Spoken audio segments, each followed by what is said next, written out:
Violet പേരാണ് കാണുന്നത്. തൊട്ടടുത്ത് തന്നെ ഒരു ആര്യവെപ്പ് വെച്ച് പിടിപ്പിച്ചിട്ടുണ്ട്. എല്ലാം 20 ലിറ്ററിന്റെ പെയിന്റ് ടിന്നിലാണ് വെച്ചിരിക്കുന്നത്. ആര്യവെപ്പ് സെന്ററിൽ വെച്ച് കൊടുക്കാൻ കാര്യം ചൂട് കുറഞ്ഞു കിട്ടുമെന്നാണ് പറയുന്നത്. ആര്യവെപ്പ്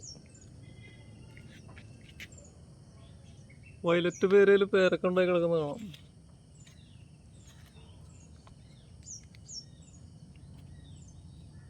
ഇത് കട്ട് ചെയ്താലും ഇതിന്റെ ഉൾഭാഗം വയലറ്റ് കളറായിരിക്കും. അതുകൊണ്ട് തന്നെയാണ് ഇതിനെ വയലറ്റ് പേരെന്ന് അറിയപ്പെടുന്നത്. അടുത്തത് ഇസ്രായേൽ ഓറഞ്ചാണ്. ഇസ്രായേൽ ഓറഞ്ച് നിറയെ ഉണ്ടായി കിടപ്പുണ്ട്.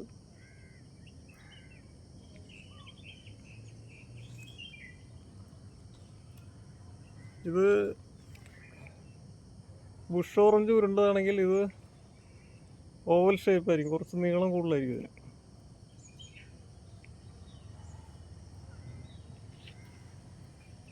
ഇത് പഴുത്ത് കഴിഞ്ഞാൽ കഴിക്കാമെന്നൊക്കെ പറയുന്നുണ്ട്. പക്ഷെ പഴുത്ത് കഴിഞ്ഞാൽ കഴിച്ചു കഴിഞ്ഞാൽ ഒരു മഞ്ഞ കളർ വരും, മധുരമാണ് എന്നൊക്കെ പറയുന്നുണ്ട്. പക്ഷെ അതൊരു ചവർപ്പുണ്ടാവും.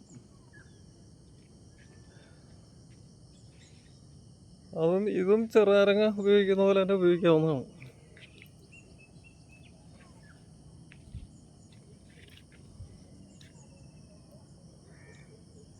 അങ്ങനെ തന്നെ മിക്സിയിലിട്ട് അടിച്ച് ഒരുപാട് നേരം വെക്കരുത്. ഉടനെ തന്നെ കുടിക്കുകയാണെങ്കിൽ ഇത് നല്ല ടേസ്റ്റുള്ളൊരു ഓറഞ്ചാണ്. കുംകൊയ്റ്റ് എന്നും കൂടി ഇതിനെ പറയും. മലയാളത്തിൽ ഇസ്രായേൽ ഓറഞ്ച്.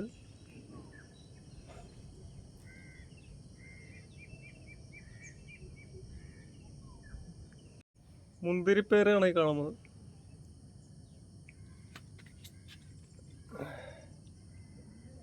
കൊലകുത്തി ഇതുപോലെ ഉണ്ടാവും.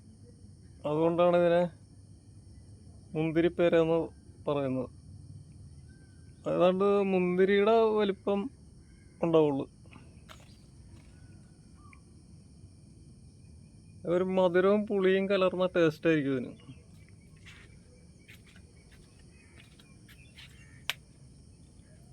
നിറയെ കായ്ച്ചിട്ടുണ്ട്.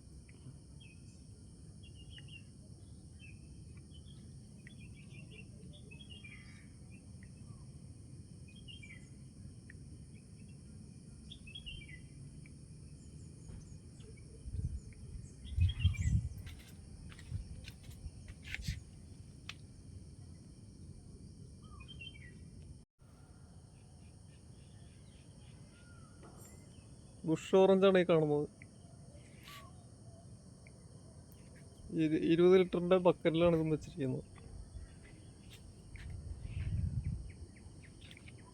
ധാരാളം ബുഷ് ഓറഞ്ച് ഉണ്ടായി കിടക്കുന്ന കാണാം. ചെറുനാരങ്ങക്ക് പകരം നമുക്ക് ഉപയോഗിക്കാവുന്നതാണ്. ഒരു ഗ്ലാസ് വെള്ളത്തിൽ ചെറുനാരങ്ങ ഒരെണ്ണത്തിന്റെ പകുതി മതിയെങ്കിൽ ഇത് 2 ബുഷ് ഓറഞ്ച് വേണ്ടി വരും. ഒരു ഗ്ലാസ് വെള്ളം കലക്കാനായിട്ട് 2 ബുഷ് ഓറഞ്ച് വേണ്ടി വരും.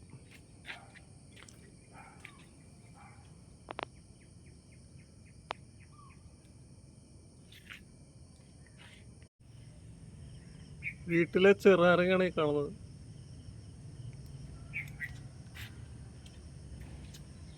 ധാരാളം ചെറുനാരങ്ങ ഉണ്ടായി കിടക്കുന്ന കാണാം.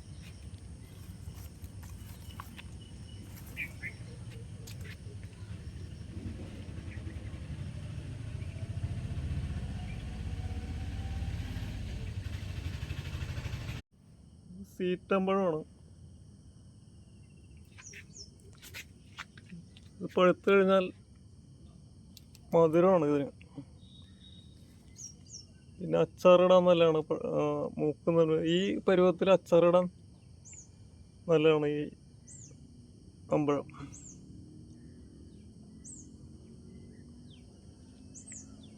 കുറേ കായകളുണ്ട്, പൂത്തട്ടുണ്ട്.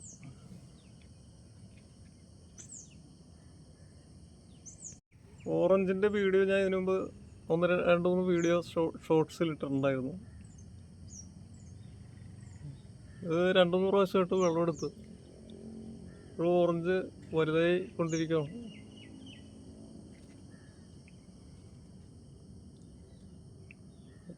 ഇതെല്ലാം ഓറഞ്ചാണ് ഉണ്ടായിരിക്കുന്നത്.